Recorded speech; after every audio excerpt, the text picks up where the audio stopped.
theater to think about.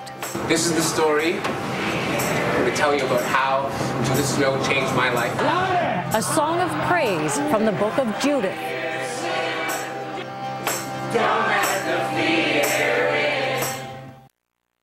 Judith Snow can't do very much with her body. As a quadriplegic, she needs personal attendants to help her with life's basic needs. But don't call her disabled. Not only is she able, but she's highly skilled at getting people to question their beliefs and discover their hidden prejudices.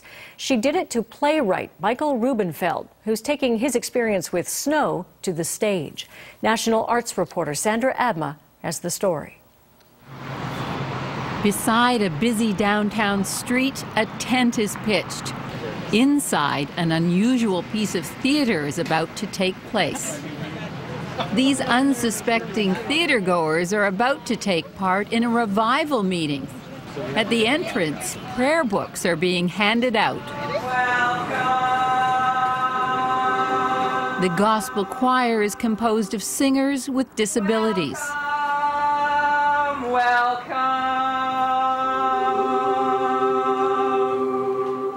On stage, actor, playwright Michael Rubenfeld, the maniacal preacher, tells us how he saw the light.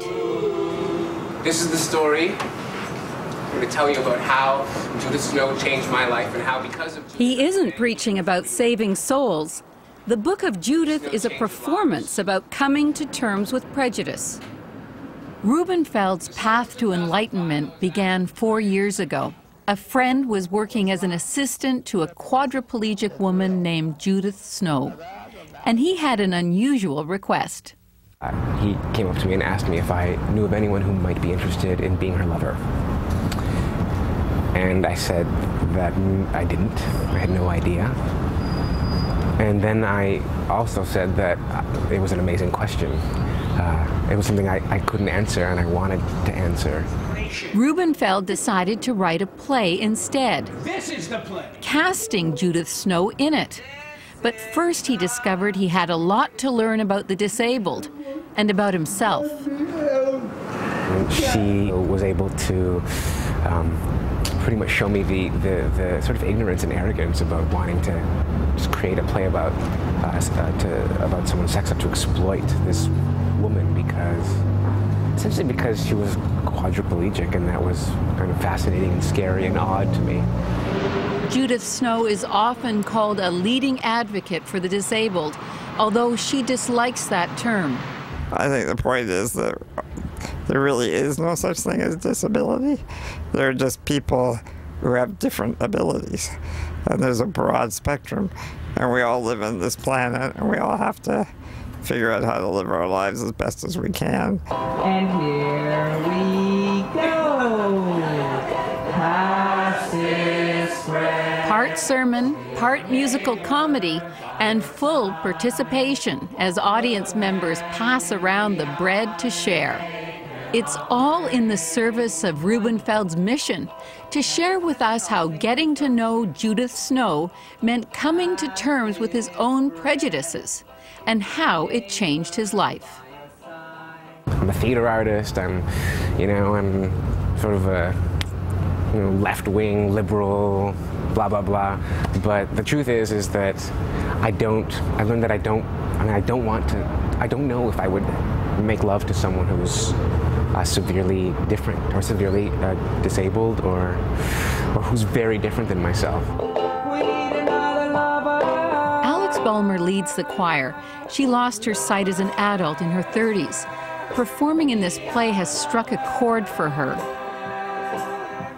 You know, I've traveled from the non-disabled world to the disabled world, and I have gone through so many of the things that the play addresses. I've gone through so many of those thoughts and issues for myself, coming to terms with my own identity, and I think that the play hits on some really deep and potentially uncomfortable truths.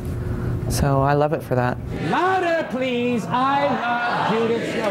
Louder. I love Judith. I love... While confronting his own prejudices, Rubenfeld makes an on-stage plea and bears all in the process. I'll do it, Judith. I'll do it. I'll give you what you want. I'll be your lover, Judith. Come on, Judith. We'll do it right here.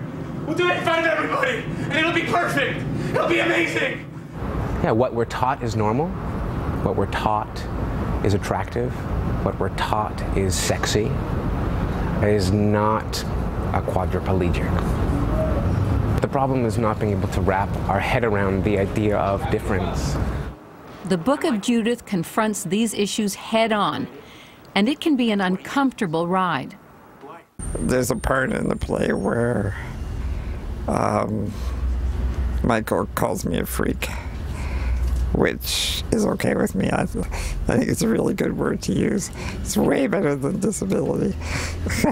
And I think that's really the point, that the idea that there is such a thing as an able-bodied person disguises people's difficulties with their own limitations and with each other's limitations.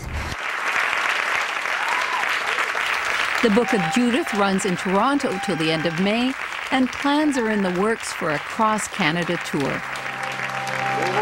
For The National, I'm Sandra Abma.